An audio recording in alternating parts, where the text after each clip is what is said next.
thank you everybody for coming. So tonight we are, I'm going to remind myself what we're talking about tonight. We're doing a Q&A on what's been, all the conversations we've had this week. If people want to know more of the conversations that have been going on around the current political challenges to home educators, we've been just find you can ask people that are in this group, and hopefully we can tell you what we know. And also, if you are interested in getting involved, if you're interested in contributing, we would also like to know. So there's we've got basically I'd assigned Randall and who's the other one? Oh, Wendy's not here. Wendy's not here yet. Wendy's not here, and Joe's also quite happy. So I've got to go find this again. Now, come on. Joe's also quite happy to engage in this chat, so I'll add her. Basically, then we will add anyone else if they want to contribute. But I think, Joe, perhaps, do you want to, Randall, did you have a plan? Because Joe can also contribute basically in talking a little bit about what's been happening up to now. I didn't have a plan, but I was wondering if Ian has to go soon, if he'd want to update people on what's happening with their situation. And so, are you happy to do that, Ian? Yeah. You may have some background for people who don't know where you're coming from. Right. Okay. So we run an operation for home educated young people in the Greater Brighton area, would be the terminology these days. In other words, we're on the Sussex coast, and I've been going for 20 years. 5 years ago, we had an Ofsted inspection saying they came to close us down because we were running an illegal school. At that time, we had 18 young people who were home educated coming to us 5 mornings a week. And actually, the inspection went quite positively in the sense that they ended up saying we obviously were interested in doing a good job, because I talked about the fact that we couldn't be a school because we didn't have a curriculum, we didn't have timetables, we had no lessons, we had no classrooms, and any definition of a school includes all those kind of things. And interestingly, the more recent inspection by Ofsted, because we've had a second one, on their list of criteria, things that they were going to inspect, the 2 words were timetable and curriculum. And so I'll come on to that story in a minute. So we've grown over time, and we've been visible in our support for home educated young people where parents feel that they want some extra support and want to use a morning only facility that is not school and doesn't operate like a school in any respect whatsoever. And then 30th of March, we had another Ofsted inspection, but this was much more ferocious, and we were read our rights. So we were told we were going to be prosecuted for running an illegal school, and that the maximum penalty is 6 months in jail and unlimited fines. And that we was myself and our only employee. I chair the governors. We have 1 employee, and we have a number of other people working part-time, not employed, doing sessions. And we have 40 young people, 41 actually. 3 are sent by schools, which is interesting, because schools rely on us quite a bit for kids that they can't cope with. And then 38 are home educated. So this time around, it was much more ferocious, and they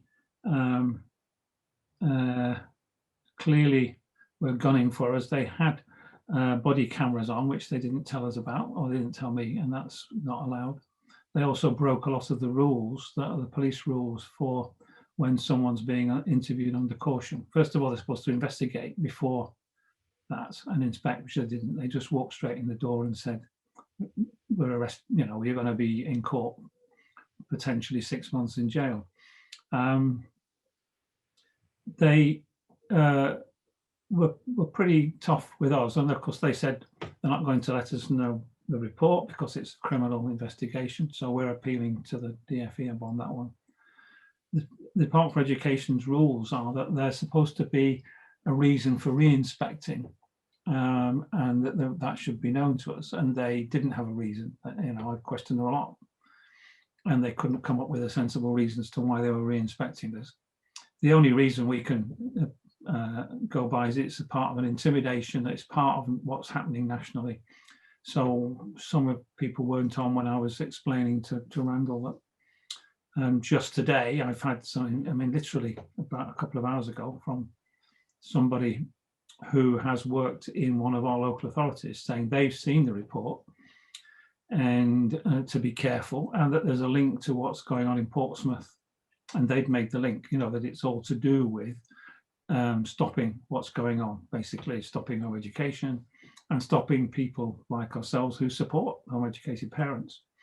And the fact that we've had the second Ofsted, which was clearly designed to intimidate us because there was no other objective, and they had to admit, you know, that they were not an illegal school and we weren't doing anything like a school, and they didn't actually make a proper investigation. The previous investigation by Ofsted, they interviewed all the kids. This time they just wandered in and he went and checked the fire facilities, that it was, you know, all the firefighting equipment was up to date, and something that, you know, we had the back door open, which is fire escape. That was all he wanted to do, really. It didn't interview the young people, didn't really carry out an inspection. They weren't clearly interested in that. They were interested in intimidating us. They took away information on all young people, pretty well all of them are vulnerable young people, and parents, and they took away the confidential information. We told them they couldn't have it, and they said, GDPR doesn't apply to us, we're going to have it, you know, this is a criminal investigation. And they you know, we said, well, there's no paperwork here, it's all on the cloud. So they insisted on my colleague accessing the cloud and then photographing the screen, and took away 52 films. So it's all part of what's happening nationally.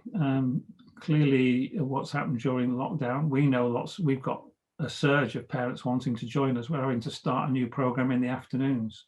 So at the moment we run a morning program, and now we're going to do an afternoon program as well, because we can't cope with the applications from people. And all of these are recent converts to home education due to lockdown, where the mental health of their children has improved by being out of school, and where the learning of their children has improved by being out of school. And that, of course, the government can't cope with that, and certainly the education establishment can't cope with it.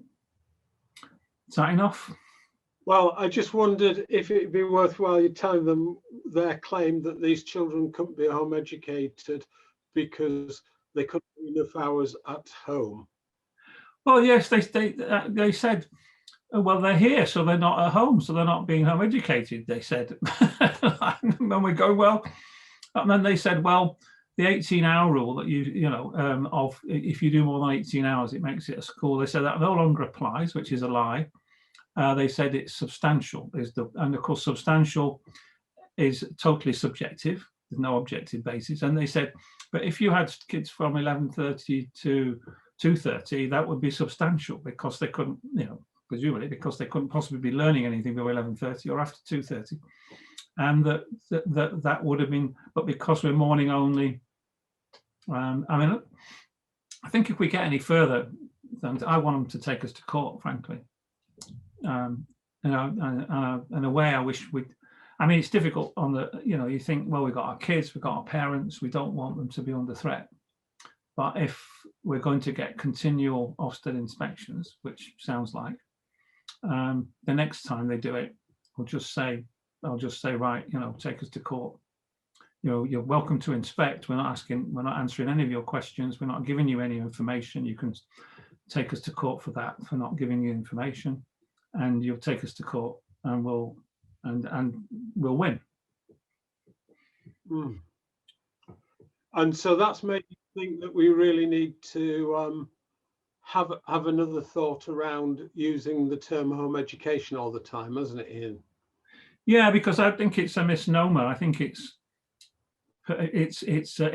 parental support for education is what I think the terminology should be, because as we know, parents choose all sorts of modes. We've identified in our research 57 different ways that young people can learn, of which the classroom is only one. And in 20 years, no student of ours has ever asked us to recreate the classroom, because we say you can learn any way you want. And nobody said we would like a classroom. Our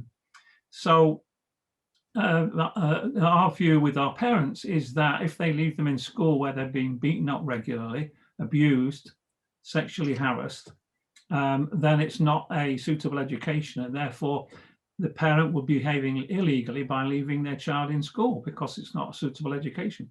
And that the parent's legal responsibility for a suitable education means that they take them out and do something that is suitable. Yeah. Anybody get any comments, thoughts, questions for Ian? Reactions to Ian's tale of state overreach? It strikes me that it's just part of everything that's going on at the moment. Anything which isn't the acceptable narrative is being silenced or intimidated into silence. That's just everything that's happened over the last year. Yep. Yeah. And this is why the whole education thing is actually part of something much, much bigger, which is why we need to be doing this, but it's a big moment in history. Mm. Yeah, and it's surprising to me how bold they're getting, really. That's the factor. Yeah. Anne, you've got a hand up. Hello. Yeah, I haven't plugged a proper microphone in, but also, Ian, I was wondering how public this story is being told and how much of a highlight you feel able to make of it, because it is demonstrably scary and the kind of thing that most people who don't have an in-depth knowledge of education and the nuances would understand as being scary. Yeah, I mean, we've not gone to the press explicitly, but we would be open to talking about it. I think that always we've got to think about protecting the young people and our parents. But I think the best protection is to expose what's happening rather than try and hide. We have a Learning Communities Alliance because there are quite a lot of, it's now happening around the country that people are setting up part-time programs to support our educated young people. And others, we found a couple of others who've had inspections, and it has been traumatic for the staff because, frankly, I don't have a problem with, I know what these people are like because I've dealt with them in the past. So I know that these people lie and that they attempt to, I've had to deal with politicians in the past. But it is, I know I was talking to one person who had an inspection, and again, it was nothing there, but because it was set off by the whole prevent anti-Muslim stuff. It was closed down Muslim schools. But once you set up a hit squad in a place like Ofsted, then they're going to use it. And they've used that excuse, which has resonated with politicians. Oh, well, there's a lot of these Muslims running illegal schools, let's stop them. But they're now, having been given that license, they're now saying, well, we'll attack anybody who does anything that's educational, that's not school. And the attacks on Muslim families are unforgivable as well. But also the deliberate conflation between illegal and unregistered schools, which we've seen, we saw at the Education Select Committee, we've seen in news coverage this week. And I think that's something that needs pushing back on pretty hard, because they're not the same thing. And now they're being deliberately merged in people's minds as being the same. Have people seen the News Week, Schools Week article from this week? It was on the Alliance Facebook group. I'll get the link for you folks and I'll put it in. Yeah, please do. But it's by the same reporter who wrote last week in Schools Week, again, doing both. And also the usual names appear in it as well. So they are, it's in illegal schools, etc., etc. So that's another one. And I've looked at briefly, I haven't looked in details. There's been something else on my agenda this week. I'm not sure what it is, but I've been on a lot of Zoom conversations. I've not looked in depth at them, but I've dug out all the home education references in the Wood report and the children's safeguarding book reviews. And in the first article, the same reporter ignored the fact that 98.5 of the cases were not home education, and wrote a whole article about home educated at 1.5% of the cases. And that is totally inflated journalism. And it's what we face. We've faced it since Kyrishak, and we're going to have to face it. Anybody want to ask Ian anything else? Because he said he's going in after about the first half hour. So yeah, Iona's put a question in the chat and said, what is the nuanced difference between unregistered and illegal in the UK? Presumably talking about the self-directed learning schools or schools. Well, they sort of mean the same thing, I think, essentially. Well, it all depends, Ian. There is something that they get mentioned in the recent article. The Jewish yeshiva schools have had a long time legal exemption from being considered as a school. And that's because they don't provide a full curriculum. The thing is, in history, influential people from that community, like the education otherwise clause was built in for the people who wanted to buy private tutors for their children and things and could afford it. They built in this exception. If a place isn't providing a full curriculum, it doesn't have to be recognised as a school. And that is one of the laws that's under revision in the regulating independent settings consultation, which was out at the beginning of last year, then got suspended because of COVID-19 and rerun effectively in October and November, and they've not responded to yet.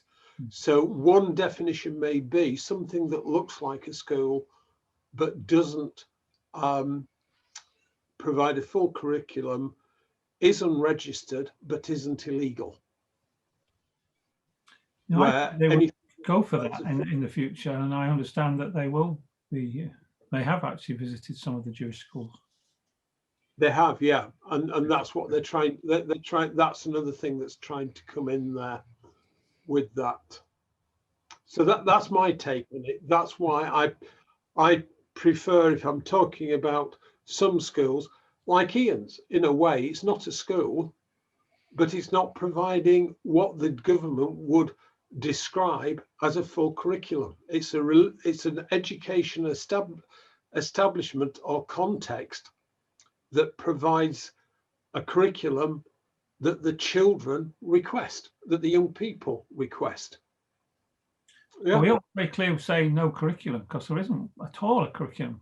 Right. I mean, it's not even like Summerhill School, which has classrooms, and therefore children then don't attend. We don't have any classrooms. We don't have any curriculum. Literally, our students can literally learn anything they want. And the first inspection we had, it was really interesting because the lead inspector, by the end of it, because I'd said we don't have a curriculum, and he said, you have a broader curriculum than any school because the kids here can learn anything they want. And they had a 5-minute meeting and they came out and said, you're okay, you know, we'll say you're okay. That was a totally different kind of inspection than this time. Yeah. I mean, it was unwelcome and a pain, but they actually did a proper inspection and didn't read us our rights and didn't threaten us with prison or anything like that. And this time it was a deliberate intimidation. There's no question of that. and clearly linked to home education. Yeah. The fact that the local authority person made the mention of Portsmouth at the same time as mentioning us, saying we've got to be careful. Yeah. It's a message we got from that person. Eleanor, have you a question for Ian? I'm just wondering what aspect makes it illegal? Because obviously, in a sense, if registration is not compulsory, like it isn't at the moment for home educators, it's not compulsory, it's recommended, it's desired that we register, but it's not illegal not to. And I wonder what, in a sense, would make an unregistered provision illegal. Okay, if you teach hatred and instigate, I don't know, something bad, on what criteria other than registration is anything deemed bad and criminal? Yeah, there is a set one. I don't know if I can remember them all. One is there's got to be more than 5 students, 5 pupils. So if you only have 4, you're not there. There's this, it's got to be full-time, recognized, and therefore recognizable as an institute. Well, it's got to be over a certain number of hours, recognizable as an institution. And I think there is something about the curriculum in there. It's got to be teaching a broad curriculum, but I'm not 100% sure. Anybody else know what they are, the criteria?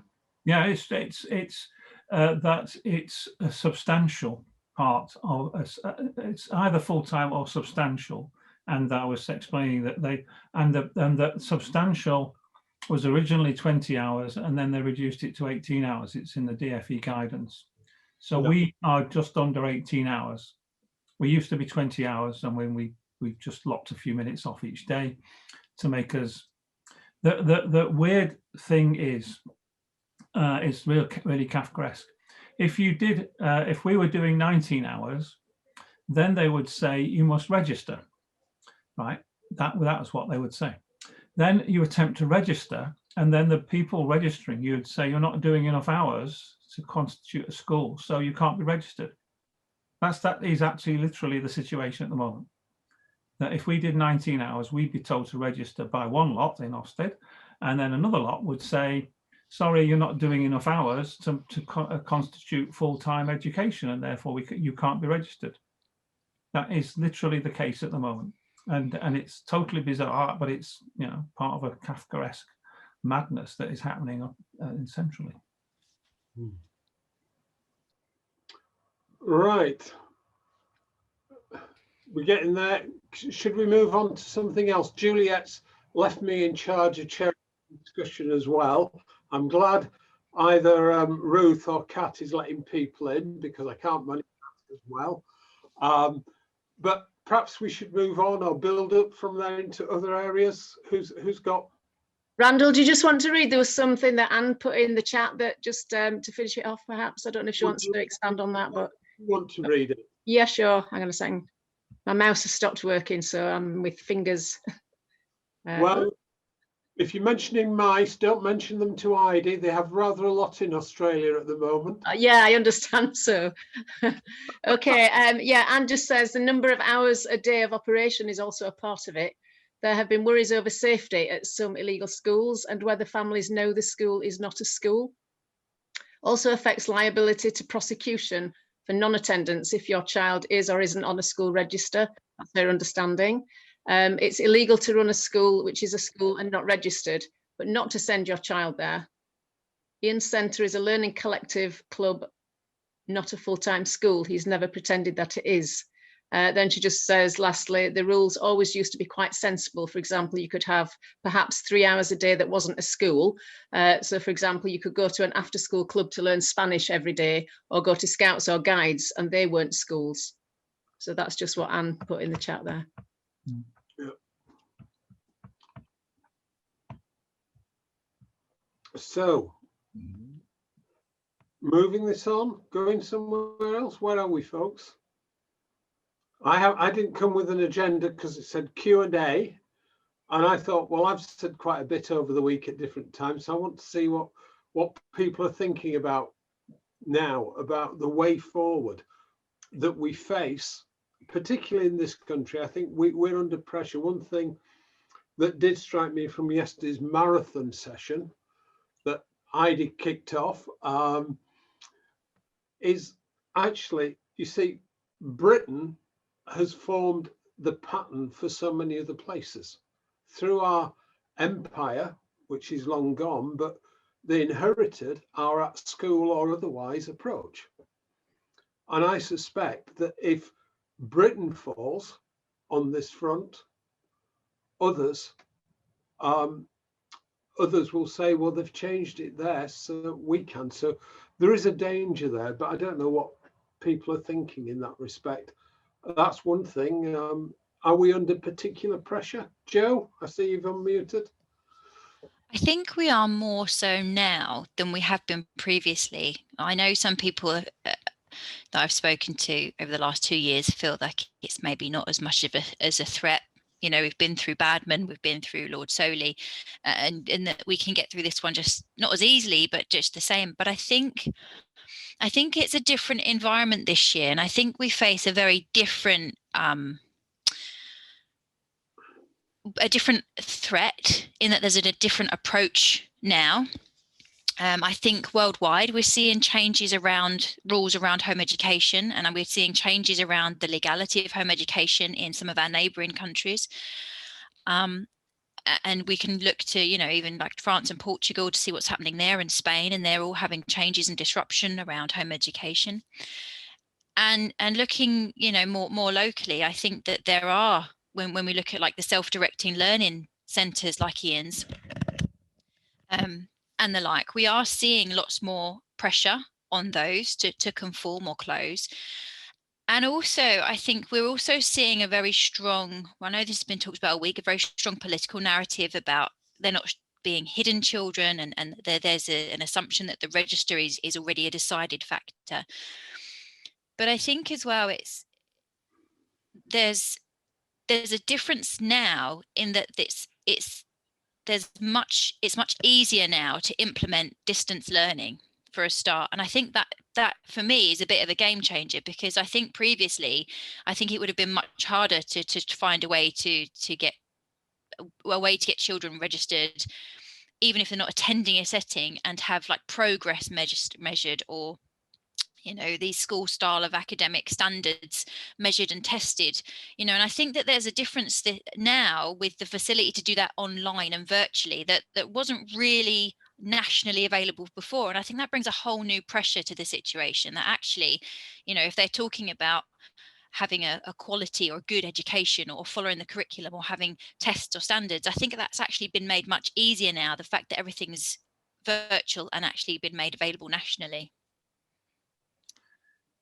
So for me, I think it's a different situation this time, and I think we need to be much more aware of the increased pressure this year. Ian wants to come back in. I just thought last remarks. I think this, you're right, absolutely, Joe, because what's happening in Europe. But what's interesting is happening in the States is it going the other way. And one of the things that they've been clever about, of course, is the notion, I mean, using vouchers and other things, tax credits, is pointing out the cost saving. My estimation in this country is that the Treasury saves £400 million a year by virtue of young people being home educated. That's my guess, and that I've done the calculations, and I think it's at least £400 million a year.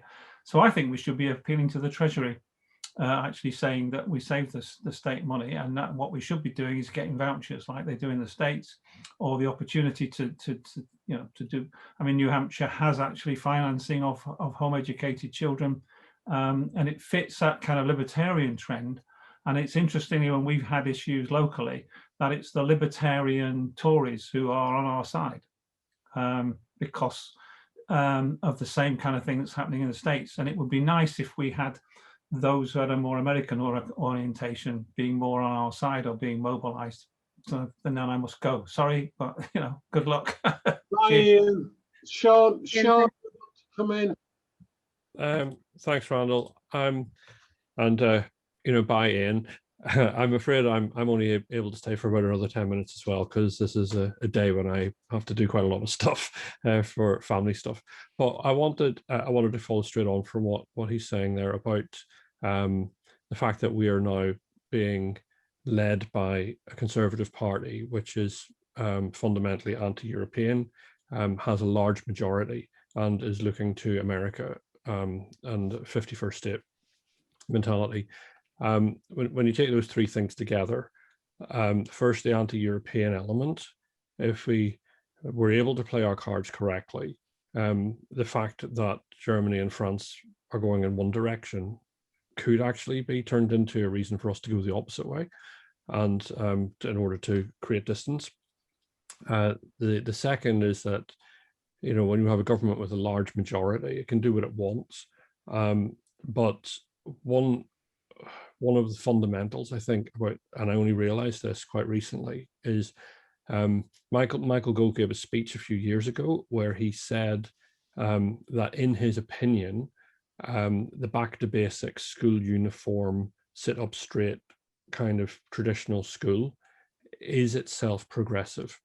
And the reason he thinks it's progressive is because he believes that that offers the most opportunity for people from deprived backgrounds to rise up and resemble, you know, public school educated people, and therefore, yes, exactly, and therefore have a chance of getting ahead in life. Now, if you take that, if you just take that as read, that he thinks genuinely he's trying that his system, it is his system that we're still saying, that that he's trying to make it easier for people to get ahead, then he and others like him think that home educators have pulled their children out of that system, right, and are therefore disadvantaging them. Okay, and it's important that we make an argument back to them under right-wing terms that, you know, it's actually we must have the right to try to do better than school, and for our children, this could be a better solution than sending them to school, you know, and try and get their attention that way. And there'll be other right-wing arguments that we should be using. And the final element, excuse me for going on, the 51st state mentality, you know, the America, I mean, Randall, I understand what you're saying about, you know, the British Empire, we got it started, but, you know, the American system is where it's at in terms of home ed. I don't think it's under too much of a threat over there, and you know, the more that we can point to America and say, well, they think it's all right, then perhaps the better it will be for us in the medium term at least. And I'll stop there. That's fine.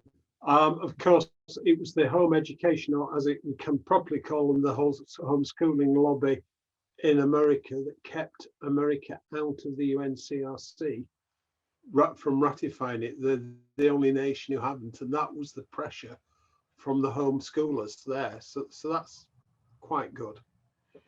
Can I just come back on a couple of points? People come back on what Sean said as well, but from Joe, one of the things that I thought, no, we haven't actually. What Lord Soley did, he knew his bill didn't have any chance of getting through, but he was like getting the stick, getting the big hoop rolling down the street, and that's picked the momentum up for what we're facing now. So I think in Soley's mind and his backers, he succeeded. He put energy back into something that the general election result of 2010 knocked out of it, because home educators didn't win that argument. We just got enough grounds that when it came to the general election, we secured some breathing space. I can't remember exactly what you were saying about the online learning, Joe. I think that's one of the biggest dangers we face. Personally, last year at Learn Free, I said something about this. It's on the end of a video of mine from there. It's on my No Nationalisation, our kids' website now.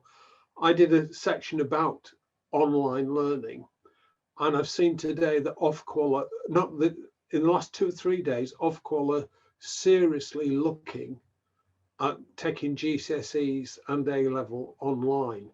My biggest fear there is it will be a backdoor into monitoring, that actually your children don't have to come into school, but they do have to take exams and things. They have to do this, but we can't do end of term exams if we're doing it online.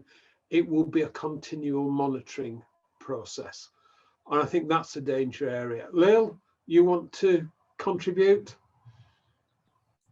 Yes, I'm a bit like Sean in that I need to disappear off fairly soon, but the couple of things. I'm totally with Sean in that it's trying to spin their narratives back to them that will piss them off most, and we have to be really wise to that.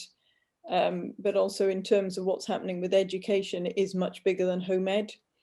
Leslie Barson of the Otherwise Club in London, I was chatting to her fairly recently. And, you know, what's happened with the exams this year is carnage for every child. They are currently up here, because we do the exams earlier, sitting their national fives in classrooms, but it's not going to the SQA. The teachers have to do the marking instead. So I think there's a kind of insidious underlying current which is heading towards rather more online learning for everybody, and ways of monitoring and controlling people via what you can do through your laptop. Hence this whole rollout of laptops. I mean, it's fairly obvious they're still doing that. They have no concept that the pandemic restrictions are going to change. They're using it as a cover to change all sorts of things. So we need to be really careful about what the bigger picture is amongst all of this. Leslie was saying she thinks it's basically homeschooling will become normal, and that will be part of the homeschooling, but everybody's homeschooling will be controlled. I don't know if that will be the case, but there's certainly something very odd going on at the moment. I think the prophet within me echoes that and says that's where it's going, because it's a lot cheaper running schools and things, and you know, it will just be monitored. And it's all consistent with breaking down community in terms of you don't see people, so you can't complain because you haven't seen anybody else and discovered that they think the same thing as you. You know, it's very difficult. Education is now just what you can pump into a child as opposed to the much fuller experience. I mean, it's the same thing with universities. All the next year of university is scheduled to be online. And my daughter's at university at the moment, and you think, well, what the hell is the point of going? All the things I got out of university are not the things that were related to my subject, really. So it's an incredibly utilitarian view of feeding information to people, jumping through hoops, and all the proper educational pastimes are being lost. So depressing, but I think we can fight back. And I think actually you said earlier that they're quite bold about it. And I think bold is also because they're absolutely terrified, because so many people now have gone, oh, having my children at home work better. Oh, I can think for myself. You know, it's two sides of the same coin. I think they are quite desperate to keep a lid on everything. I think there certainly is. I think amongst the people who think this pandemic was a plandemic, there are people saying as well that actually it wasn't, because it came much earlier than they expected. And I think there are signs that some of it did take them by surprise, and now they're trying to catch up and adjust to it. But I do see that there are big changes in education, not accidentally, but this is a good reason for moving those changes on into the future. You wouldn't be a political animal if you didn't go, here's a moment where I can do what I want while everybody else is not looking. You know, you can see it as conspiracy, but it's normal human behavior. If you've got a chance to do what you want to do, you just get on with it.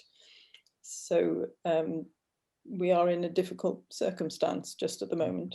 But you know, things like this are fantastic because people are joining together to mobilize. Yeah.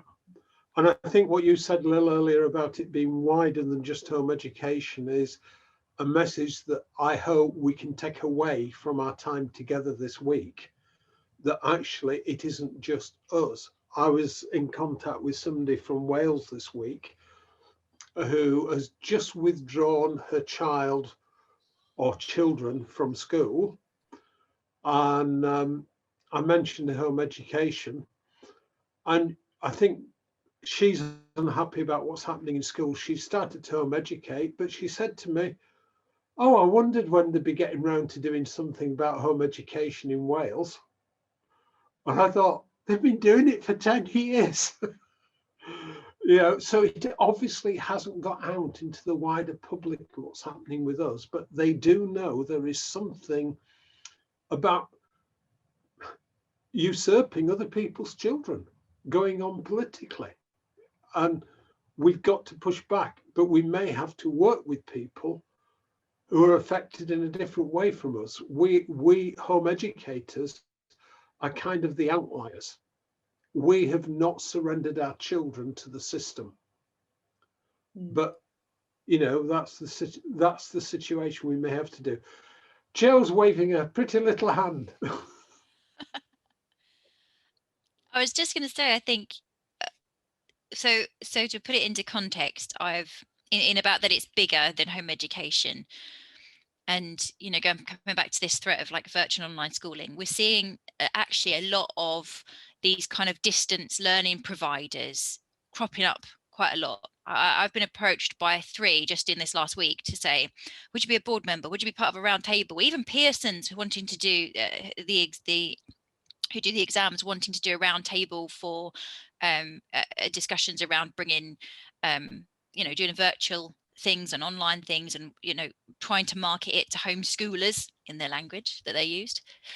But I think that's it, you know, we're seeing a sudden explosion of these online provisions, and I do think when I've looked at who their market audience is, and when they talk about homeschoolers, which is very frustrating, but when they talk about homeschoolers, who they actually think that is children who are on the verge of expulsion or been excluded, children who have not been able to attend school because of medical needs or because they have school anxiety or school refusal. Now, yes, those children can sometimes come under that kind of legal bracket of home education, in that they've maybe deregistered from school and opted into elective home education. But often that's not the case. Often those children are still on the school roll, or sometimes they end up as CME, which is children missing education, a different legislative position.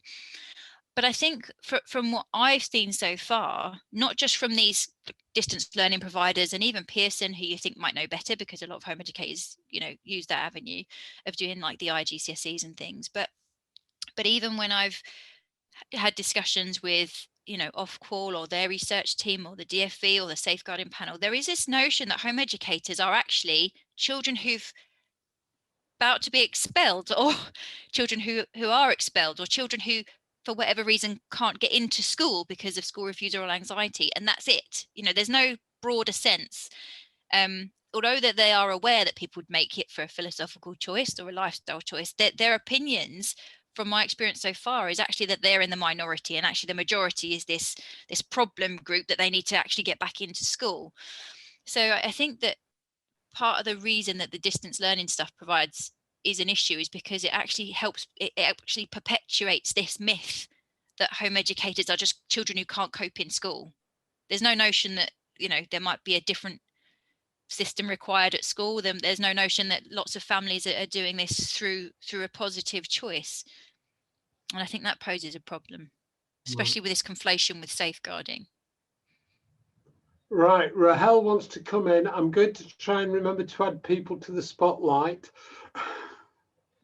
Right, I think this all of this growing trend of online schooling also comes back to Ian's idea of us as saving money for the state, because the other side of us saving money is that this is a financial opportunity for a lot of companies, whether they're monitoring companies or online schooling companies, or if social care is privatized, then there's a whole new monetizing avenue there. And we need to maybe be a bit cautious about how we present it and how we use it, because just like people see the opportunity in a pandemic and take it, people also see the opportunity in this large number of children, and they might take it. Yeah. I don't know how many of you sat through the marathon yesterday, but if you remember that they've got quite a long drawn out process in South Africa going on at the moment. And one thing I noticed when that was in a much earlier phrase, they kept appearing. I saw a couple of articles by the same lady saying how wonderful this new bill was going to be.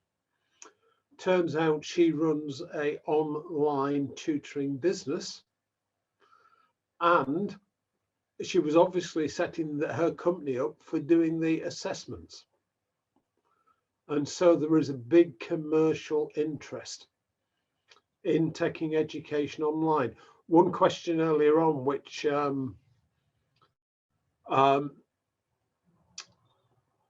we didn't pick up on, that the big downside for this move online, of course, is that schools on the whole, a friend of mine many years ago said the main function of schools is to act as a national babysitter. Now that may be a bit cynical, but with the unless they can get a lot of people learning to work from home and also manage their children, unless children get so taught to just behave and sit in front of a computer screen and do what they're told. And there are some education systems that don't, well, they are using computers now, but they seem to want to train children in that way. That's going to be a problem, but the online business is a growth sector. If I was you, I'd either put your money, if you want to invest a lot of money, I'd either put it in online learning or in vaccine production. So, yeah. Anybody else? Or do you want to say anything else, Rahel? No. We'll drop the spot. Oh, she's gone.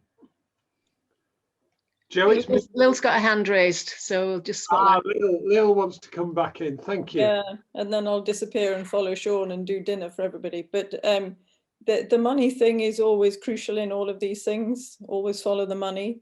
It's been really fascinating if you listen to Classic FM that now they've started advertising for you to go and have surgery because obviously you're a good year behind on the NHS. So it's this whole kind of people will take their opportunities where they can.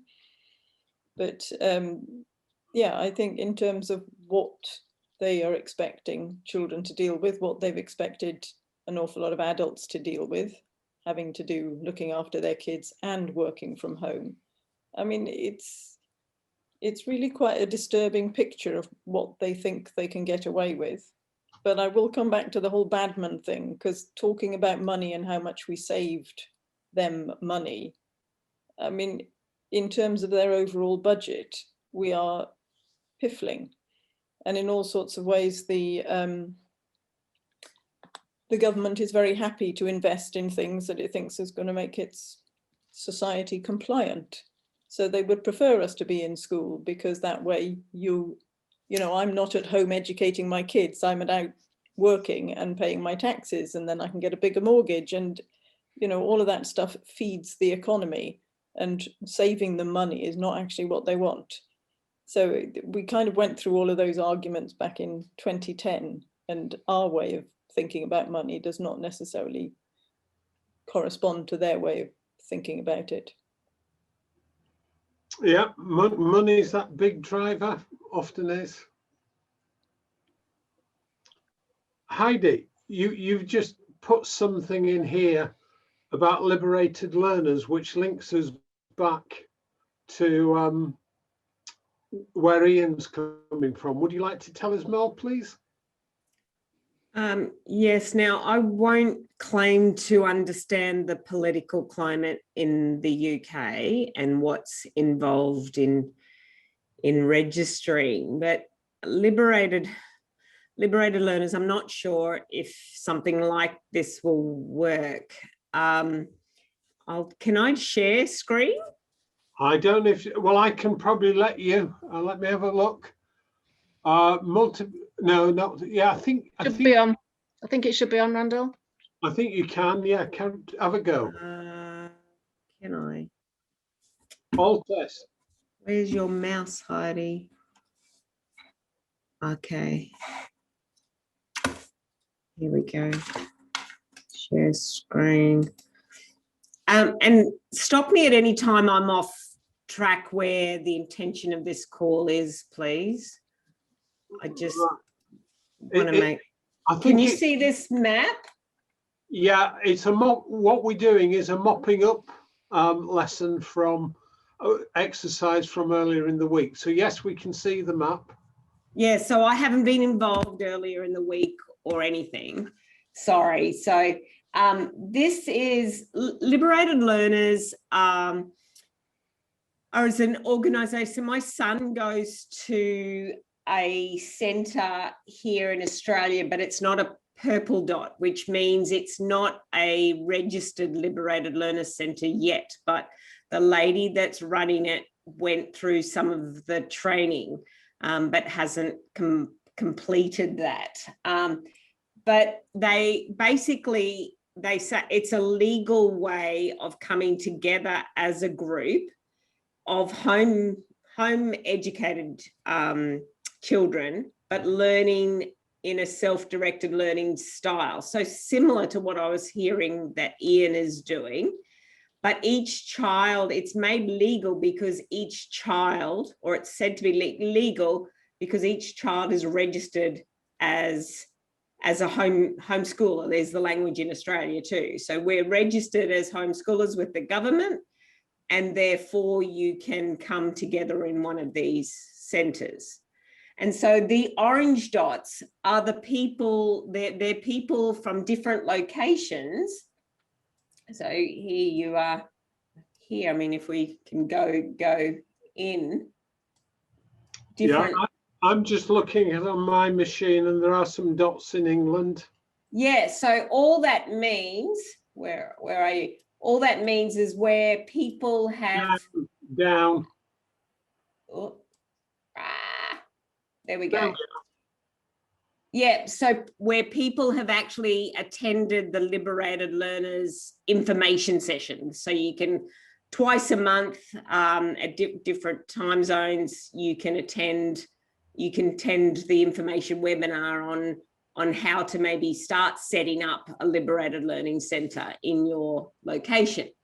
But the number one thing they say is find out, and this is, I actually attended one only to support what they do, like just this month. This is where I found Juliet, in that there was one of Juliet's volunteers online, I actually can't recall who it was, and invited somebody from Russia to come and make contact to attend this conference. And I said, I'm a, you know, again, our language is homeschool. I'm a homeschool mum in Australia, and I, you know, enjoy speaking at events. Can I reach out? And that's how I found Juliet.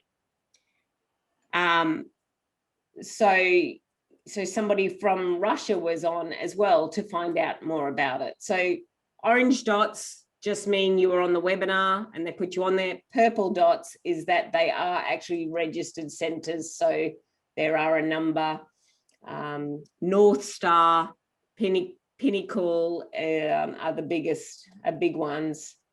And then they have, have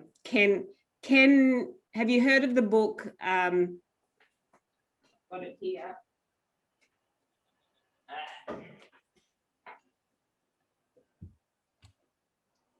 Learning is natural, school is optional. Yeah, so Ken, heard of it. Others may have. So Ken is one of the main guys that run Liberated Learners. He's founder of Liberated Learners. So anyway, I don't know where this all fits into the context of your conversation, but I just felt on my heart to share. Right. Thank you very much. Stop your screen share. I will if I can get to it there. Wonderful. There they are. Yeah. So just, are you giving us the impression they are individuals who help facilitate people to become independent learners? Yes, liberated learners can, they help anybody set up a liberated learners centre. So but each child, to make it legal, each child is registered in their specific country. So it still depends on the law of registering. It sounds quite Yeah. similar to the self-directed learning organisations that we've got here, like Ian's centre. It sounds really similar. Okay. Yeah, very much the same ethos, but on more on an individual scale, I think. Mm-hmm. But I don't know everything about Ian's network, Joe, so, you know. Right, well, thank you for that. Okay. Juliet, you're back. What about time?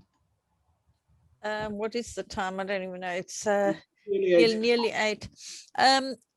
It depends what are there things you want to wrap up or finalize this evening? I've just got something I'd like to bring. I think Ioana has got a hand up as well. I don't know. Right. I was just going to mention Julia Black's Lights on Learning Academy, which I mean, I'm not sure whether she's affiliated with anything, but it's just the fact that she's able to have this place where schools refer kids to get them on track and lights on with their education. Basically, in my impression, she's gotten like a building where kids come and they see what learning style they have and they discover a passion, and therefore everything they learn can be directed through that. And she provides stuff for home ed, but she also has non-home ed, and I guess that's a nice nice thing for her. Yeah, she is a business though. She's a private sort of business. Yeah, but I'm not sure how affected she is by anything scary like an inspection. Is she safer because of how she does things? Is there a solution, a secret, a magic spell that works in our context so that you can do this and look good, so that schools actually respect you rather than look down? I don't know. Juliet, you may know this term more. Alternative provision. Is she functioning in some ways as an alternative provision? Look, I haven't, she was a speaker at the conference last year, but I haven't had a lot to do there. You know, I know that she works a lot with home educated families that would sign up with her. Yeah, so I don't know much else, you know, I don't know about schools referring children, that kind of thing. So that would just be, there is this thing called alternative provision where a lot of schools in this country send difficult children. Yeah. Because they're disruptive of the classroom, and they get paid for it by the state. And some do a very good job. And actually, there was some education committee hearing, about 3 or 4 years ago, and Nick Gibb so described alternative provision. It was the nearest thing you could ever think of to home education. It was individualized.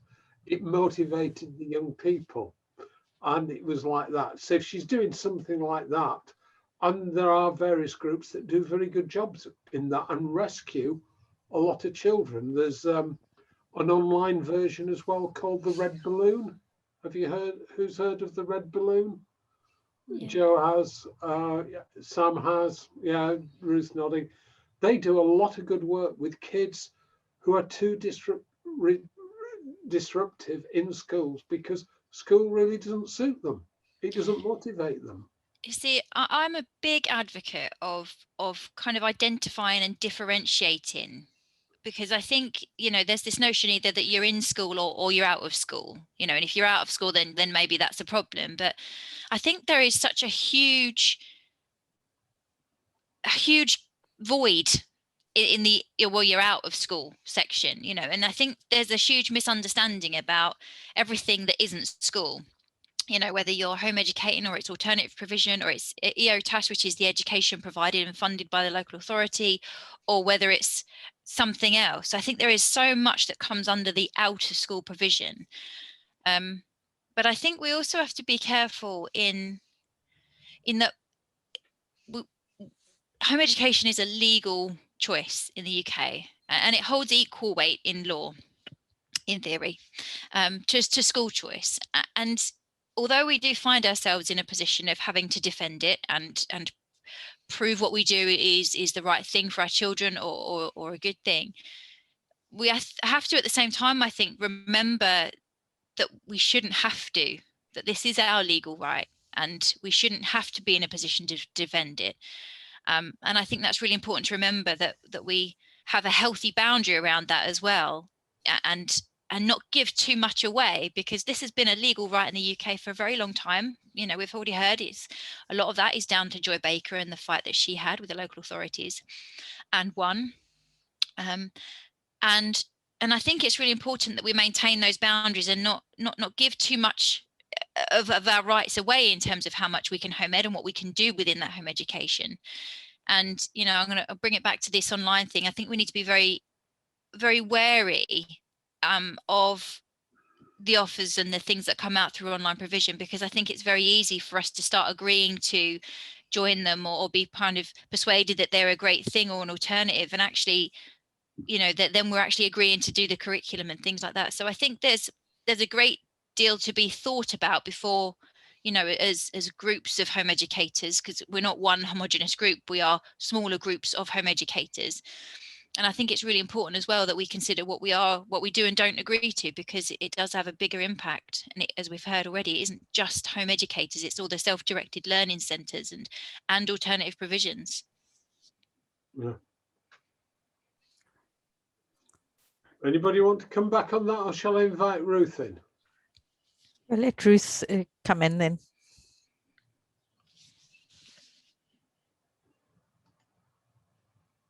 Okay, yeah, I just want to change tack slightly.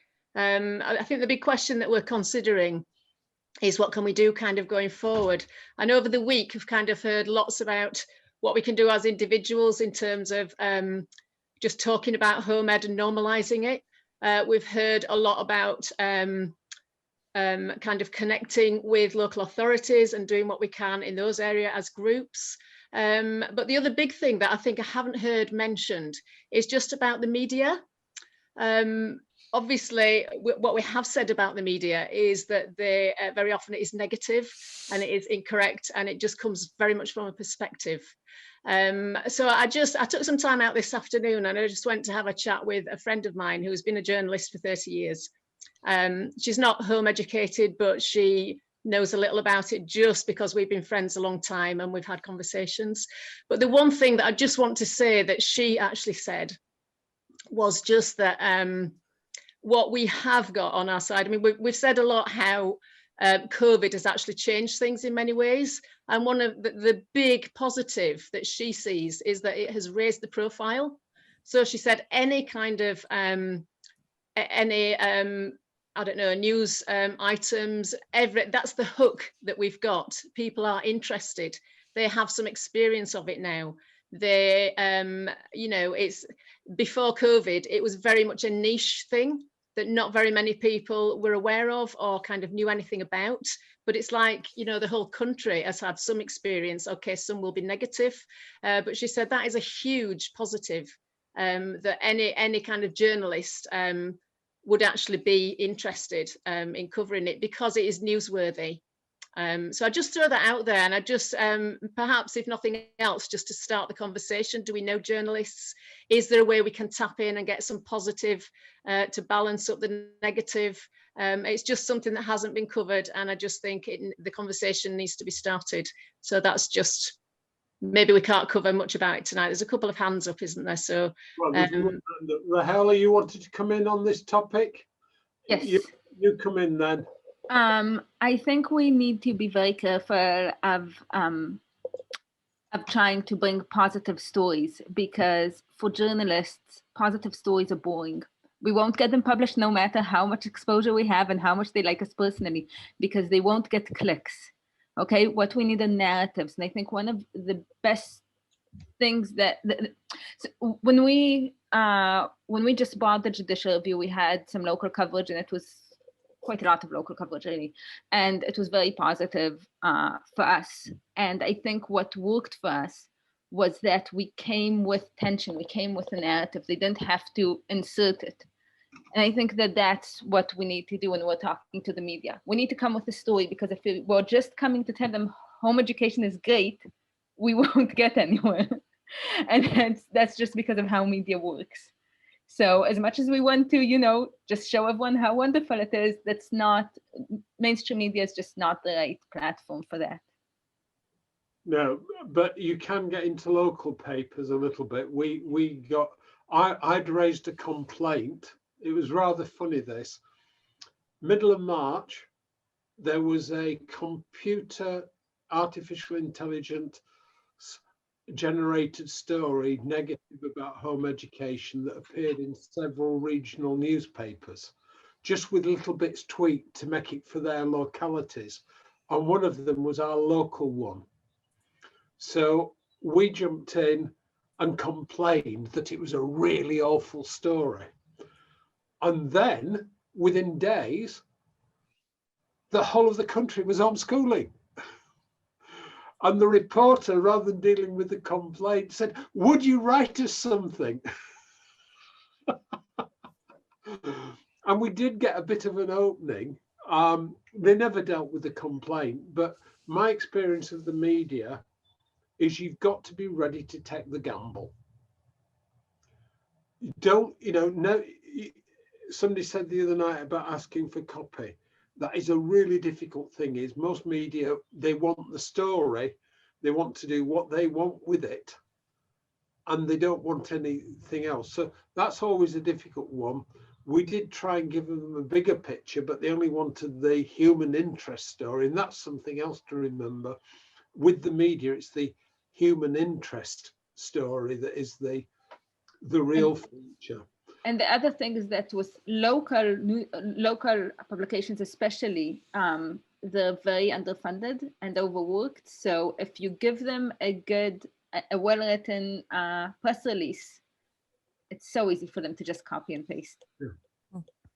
But the other side of the coin is, if you search the TES website, you'll find I've got 2 articles on there.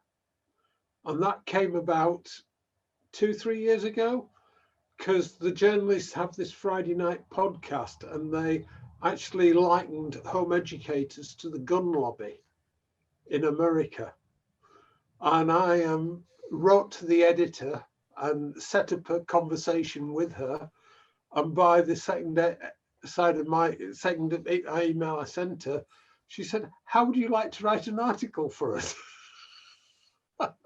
Yeah, well, that worked well. Yeah, so I got 2 articles onto the TES site, which are still there. Yeah. And that's the type of thing. Juliet, you obviously... I think Joe wanted to bring in something, and I think, Joe, you wanting to kind of just fill people in on some of the other conversations that have been taking place over the last few months, really, don't you? Yeah, so it actually was off the back of doing a lot of the research that I was doing into home education, and I actually realised sometime the beginning of last year, I'd actually realised how many of us are actually working really hard towards dealing with all these issues, locally and nationally. So I spoke to some of the people here and other home educators across kind of the UK, and actually realised, home educators, I've already said before, when I spoke to people in other countries, they were really of the opinion like, oh, you in the UK, you don't really work together. And I thought, actually, this is the time that we do need to. So along with a handful of other people, we actually started what's now the Home Education Alliance. And, Ruth was saying about what we could do. And actually, this is one of the things we can do is if people want to come and join the alliance, it is just that there's no one person in charge. If we'll hold meetings every so often, and to have to take it in turns to be, it's a rolling chair. And it's very much, an alliance in order to kind of facilitate how we move forward as home educators, and how we have both short-term goals of what we need to be doing to support home education nationally, but also, kind of a long-term strategy about how we can think ahead about what problems we might be facing, and how we might tackle those collectively as groups of home educators. So, I would really encourage people to hop on to, I think we've got a Facebook group now. I think there's about 3,000 people on there. Well, there's two sides to it. So there's the alliance, which is kind of where it's people that represent different groups around the country. And actually, I won't say they're necessarily people who have time, but there are people who are prepared to make time to actually attend meetings and have these discussions. Then there's the action group, which is attached to that. So the action group is for people who maybe can't get involved on that sort of more like thinking, meeting, whatever level and planning level, but are willing to put their hands to work and willing to get involved in campaigns, willing to go back to their groups and feedback information. So the action group is a larger group of people who are willing to take action. And in the alliance, we kind of have 3 areas we've identified where we're trying to tackle 3 fronts. And the one is media and social media. The other one is the legal side, where we're looking at, how we tackle the laws, or how I mean, you can maybe explain more about that, Joe, not my specialty. And then the other branch is research. So looking at what research is needed and how we can commission sort of research to help bolster our cause. So that's, am I right? Is that? Yeah, absolutely. That? And I think that's, we've seen it. We've seen about the legal defence fund from Anne, already, and I think that there are, beyond that, there's also a need to tackle legally, look at what's happening within the law around home education, and we need to be looking, more like at the bigger picture around it, and that's part of the reason why the research and the academics have been invited into that. We're looking for lawyers. We're looking for maybe within the home ed community, parents who might be in the legal profession who would be willing to help. Yeah, and also any researchers, if you're an academic or a researcher by trade, or if you're at the university, then it's really important, because this is like a multi-pronged proactive group, and it's looking at how, when we talk about changing perceptions around home education, when we talk about trying to protect what we've already got, in the current laws around the freedoms we've got to home educate, and to try and stop that from being eroded, it's really important that we kind of tackle it on these different levels. So I would really encourage people to come along, and if, as Juliet's already said, if you've got a little bit of time to give, brilliant, come and join the action group. Even if it's just sending out a couple of tweets. I think there's been set up now like an official tweet per party or whatever. Yeah. Sometimes we've done a couple of rebuttal letters that have been, I think we did one as the alliance that was accepted by the education committee, which was really great. 2, yeah, we've two had now. 2 Yep, so we're at 2 now. So it's, and then we've got some people obviously looking at what's being said in policy and legislation and at local authority level. So if you've got a little bit more time, or you want to give your expertise to that, then please do join in, because I think as I've said before, this is a really different time now that we're in, and I think the threat is very real that we actually could lose the current rights we've got around home education. And I think it's really important that whatever way we do home education, whether we call ourselves home educators or homeschoolers, it doesn't really matter. What the one thing we've all got in common is that we want to home educate, and that we are home educating. And if we want to preserve that right that we've got, then this is the time we need to come together to work towards that. And I would just reiterate, if you want to come and join, there's not one person in charge. We are very much a collective of different groups, with different interests and different practices, but it is about supporting the right to continue to home educate. And I think we're all of the opinion a rising tide raises all ships, you know, and we're there to support for each other and advocate for each other so that we can all do better and keep home educating and make sure our children can home educate if they want to. Yeah, and we do get strength from unity, and you know, even if people come from different groups with different beliefs, different cultures, you know, we've got to put that aside and focus on what we do have in common. And just having sort of looked back at Joy Baker again today, just realizing, I mean, she didn't even give the local authorities a proper report. You know, she said to them, you know, I'm telling you, I'm the mother and I'm home educating. And it is interesting when you go back and you read about her, she was quite right, actually, to say, as a parent, my word should be good enough. And we've got to a point where, you know, you've got people who think that they're allowed to second guess your word.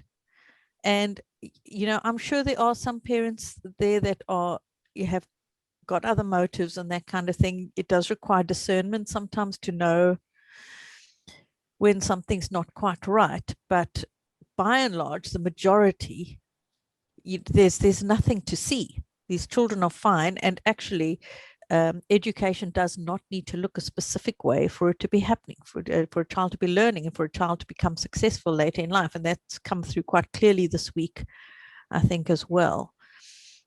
So that is something we have to ram home. And I'm fairly sure that if we had some one-on-one conversations with a lot of these people that kind of are against home education in general, but if you had to kind of have a conversation where you bring it down to the more personal level, put them in the shoes of the person who's home educating, they would probably, the light bulb might go on. They just haven't thought that far yet. There are some people though who are come to the whole issue with a predetermined agenda. Yeah. But a lot of the majority of people are influenced by people with that agenda. But if you can get in at them, yeah, you really get them to think. Yeah, I think that's one of the things that surprised me most, actually. You know, approaching, you know, whether it's the Department for Education or whether it's the safeguarding team or whether it's Ofqual or whether it's other academics, it's really surprised me, actually, that really, if you were dealing with any other area of education, you would tend to have professional discussions around the research or knowledge that existed. But when it comes to home education, you always get people's personal opinion. And that's really, really difficult when you're trying to have a professional discussion around home education. And actually what you end up discussing is their personal opinion or their understanding of it, which is often really, really limited and in no way reflects our experiences, our lived experiences of home education. I can give you one really, really good example that the safeguarding team member that I spoke to, who's conducting national research into home education and serious case reviews and safeguarding. And they really gave away their position when they said, you know, well, I said, well, how do you know that they're being home educated and actually they're not missing education, or it's an exclusion, or it's provided and funded for the local authority and they're doing, you know, the school and tutoring at home? And they said they didn't know. So they didn't know actually if they were dealing with home education. I said, what's the criteria for establishing if the cases you're looking at for where children have been harmed or hurt or by the parents, what's the criteria for knowing if they're home educated? And they didn't have one. So there's right from the beginning, and one of the things they said was, well, you know, well, we don't actually know if they've been given permission to home educate. Well, then you're clearly actually not aware of the law. You don't need permission to home educate. And so these are people that are dealing with, you know, these national research projects that are informing policy. And actually, if they're not clear about what home education is, and if they're not clear about the laws around home education, we're off to a losing start. Yeah. Well, this is our problem, isn't it, to a large extent? Jana? Yeah, small confession. I come from Romania, and in Romania there's probably possibly the largest group of Roma in Europe. They like migrating, so you will have seen them all over. They're not just from Romania, but because Roma and Romania sound similar, you know. Anyway, a lot of their little kids beg on the underground, and I'm very much a child-oriented person, and I befriended a few of them, and I used to think, why doesn't the state just take these kids and put them in school? They should be in school. You know, this is before I was a homeschooler. This is, you know, child abuse, child neglect. They're not getting an education. Later on, now I'm a homeschooler. I was going to visit my mom. Befriended a little flower seller's 9-year-old at the park. She was just sort of entertaining herself at the park while I was looking after the kids. And I chatted to her with an interest, you know, what sort of an education does this child get? Because obviously it's not a school. And she knew her timetable. She said her uncle teaches her, and obviously she had probably quite a bit of life skills. I still think, you know, they have it rough. You know, they get to support their family, they care for their siblings, and it's probably not right for these kids. But nor do I think now that they should be rounded up and sent away from their mom and dad in some school. That would be wrong. Now I know. But my good friends, best friends, that's their concern. Oh, but if you're not regulated, how do you know that, you know, maybe you do the right thing for your kid, but some Roma person who just pretends they're homeschooling, they'll just be fleecing off their kid, you know, sending them begging or stealing or, you know. And yeah, what do you answer to that? I guess we need some sort of documentary that busts these myths that homeschooling means potential abuse, potential, you know, terrorist, potential, yeah, indoctrinated with false information kid. I'm going to beat you to it, Randall. I'll let you go, Joe. I've been the gentleman here. I've no choice. I'm going to jump straight in there, and I actually had this debate with some social workers recently, looking at the serious case reviews and things. And you know, actually, I think this is where it can get confusing in a lot of people's minds. And I think actually, what it's really, really important to do is separate out education and education welfare from safeguarding, and to make that distinction really clear. You know, in education, if any child is not receiving a suitable education that prepares them for life, then there is a welfare. You know, their wider welfare is at risk if their education isn't setting them up for life. But there is never a need to break down somebody's door and snatch their children if their education isn't suitable. Support is needed, whereas safeguarding is if there's an immediate risk of harm to that child, then there might well be a need to break down that door and rescue that child, or scoop them off the street and rescue them.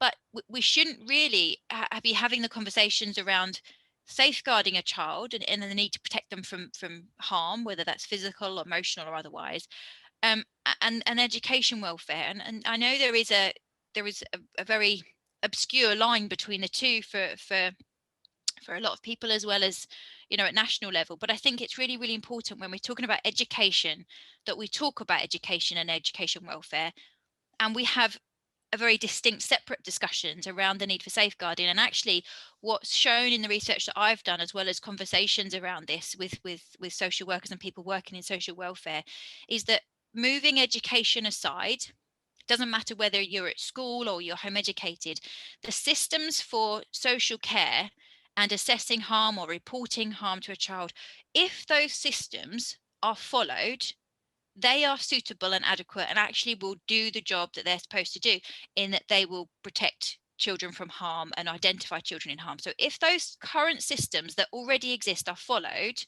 then they're good enough. Most of the time, what we see in the serious case reviews, for example, or when there are serious cases of harm, is that those systems have not been followed.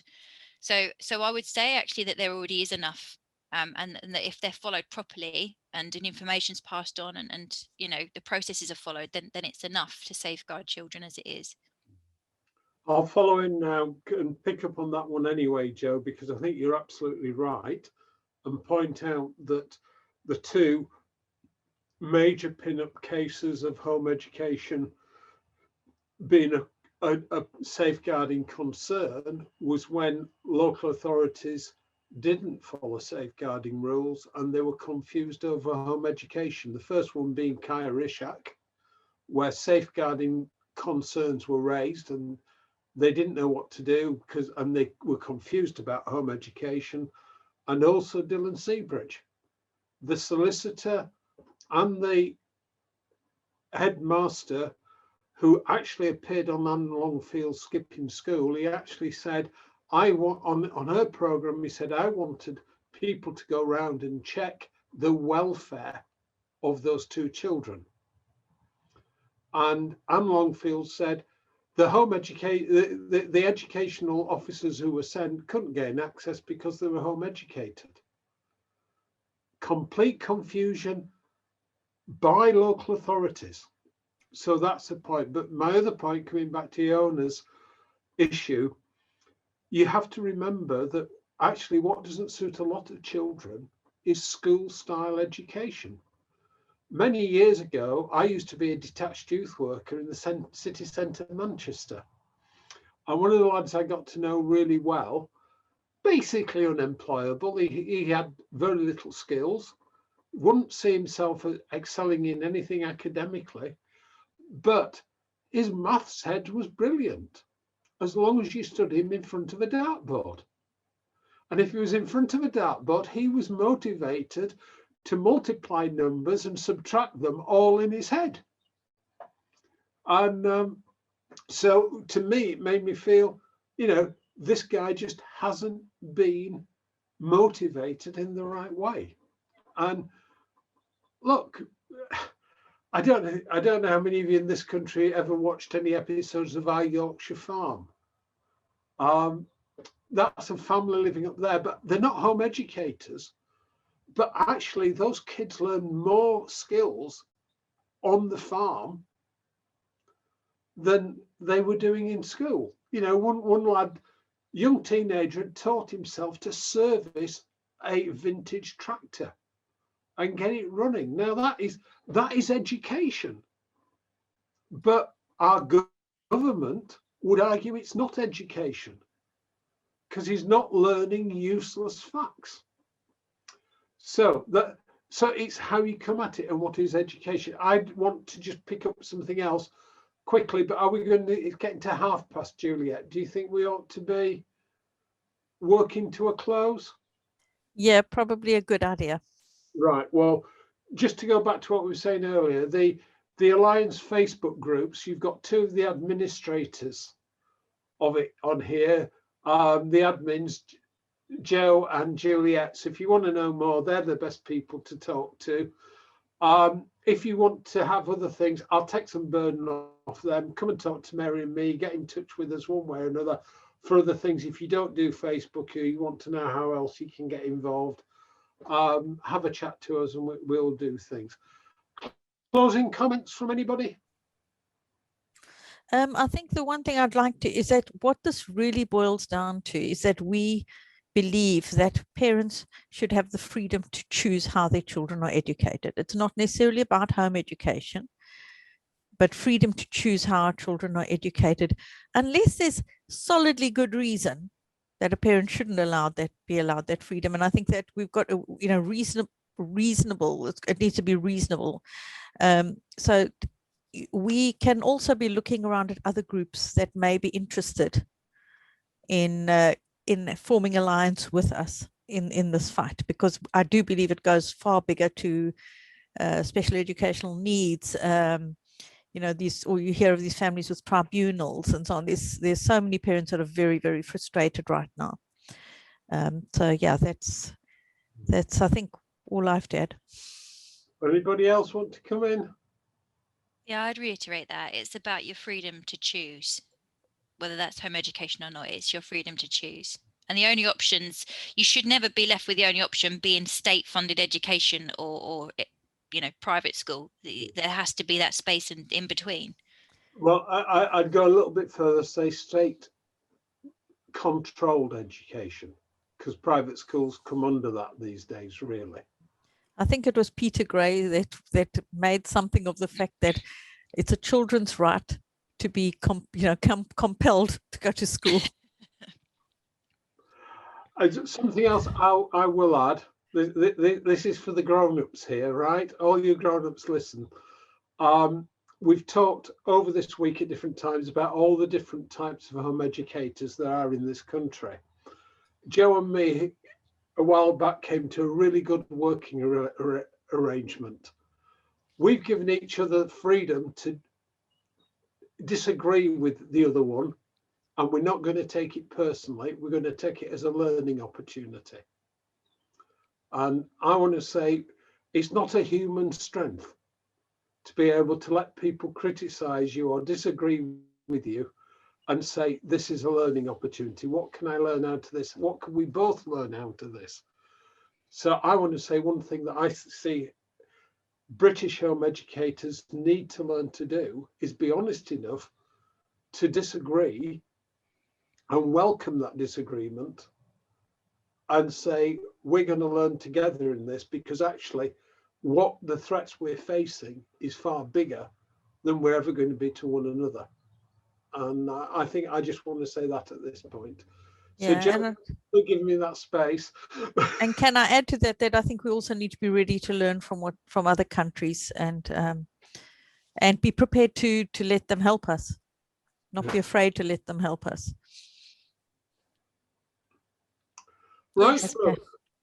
Yeah, so I think if anyone wants to like sign up, wants to tell me more, you can speak to actually me, Joe, Randall, Rachel, any of us can kind of help you connect in.